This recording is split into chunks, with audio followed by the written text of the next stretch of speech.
Bonjour à toutes et à tous et bienvenue dans ce nouvel épisode du Brief Hospitalier, le podcast de la FHF Grand Est. Former, soigner, transformer, trois mots qui résument bien les enjeux de ces dernières semaines. Entre principes fondamentaux du soin, politique de formation, transition écologique et innovation thérapeutique, les décisions actuelles engagent déjà l'avenir de nos établissements. On voit ça tout de suite. Nous ouvrons cet épisode par un sujet de fond.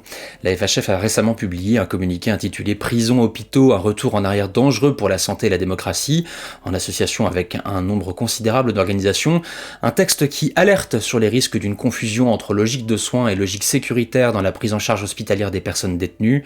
La position est claire, l'hôpital public doit rester un lieu de soins fondé sur l'indépendance médicale, le respect des droits fondamentaux et l'éthique professionnelle.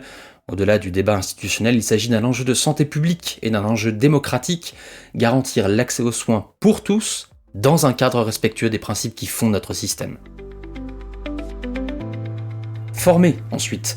La FHF Grand Est, la conférence des présidents de CME et la conférence des directeurs de centres hospitaliers du Grand Est ont adressé un courrier commun au président du conseil régional, intitulé « Formation en santé, une priorité régionale » à retrouver bien évidemment dans la description de ce podcast. Ce courrier appelle à la vigilance face aux fermetures de certaines antennes d'IFSI, comme à Tannes par exemple, à la réduction du nombre de places en IFAS et à l'incertitude persistante sur le maintien des quotas IDE sur l'ensemble du territoire. Ces orientations apparaissent en décalage avec les perspectives démographiques connues. Les projections de l'adresse sont pourtant sans ambiguïté à l'horizon 2050. À l'échelon du territoire national, le soutien à l'autonomie des personnes âgées nécessiterait à lui seul entre 150 000 et 200 000 emplois supplémentaires et un déficit d'environ 80 000 infirmiers pourrait être constaté si les tendances actuelles se poursuivent. Sans stratégie stable et pluriannuelle, ces décisions fragiliseraient directement la capacité de réponse des établissements sanitaires et médico-sociaux. Le message porté est clair. La politique de formation doit être ambitieuse, lisible et construite dans la durée.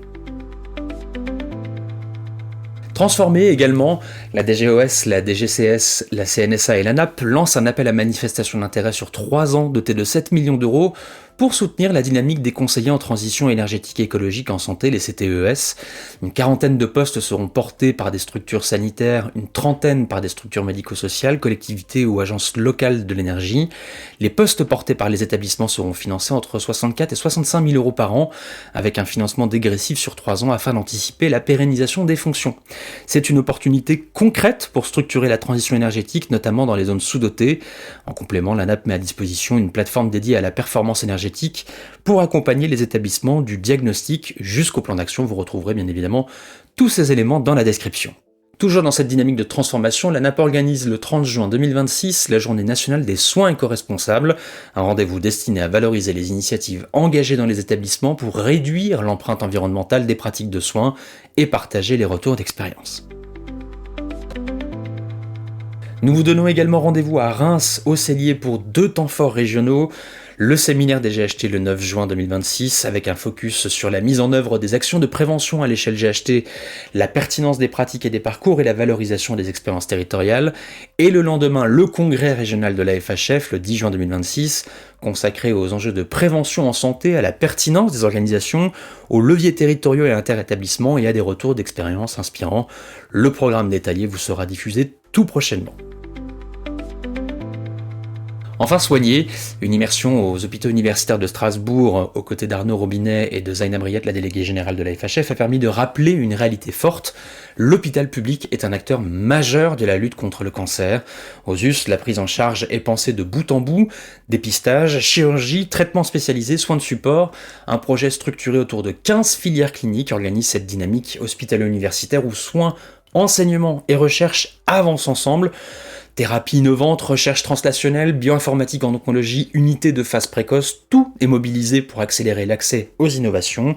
Quelques repères essentiels, 82% des cancers pédiatriques sont pris en charge par l'hôpital public, 72% des séjours les plus lourds, 100% des greffes au sein d'un réseau de plus de 330 établissements. Une réalité souvent méconnue, mais essentielle.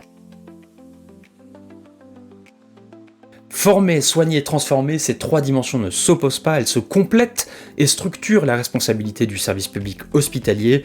Merci pour votre écoute du Brief Hospitalier et à très bientôt pour un nouvel épisode de ce podcast.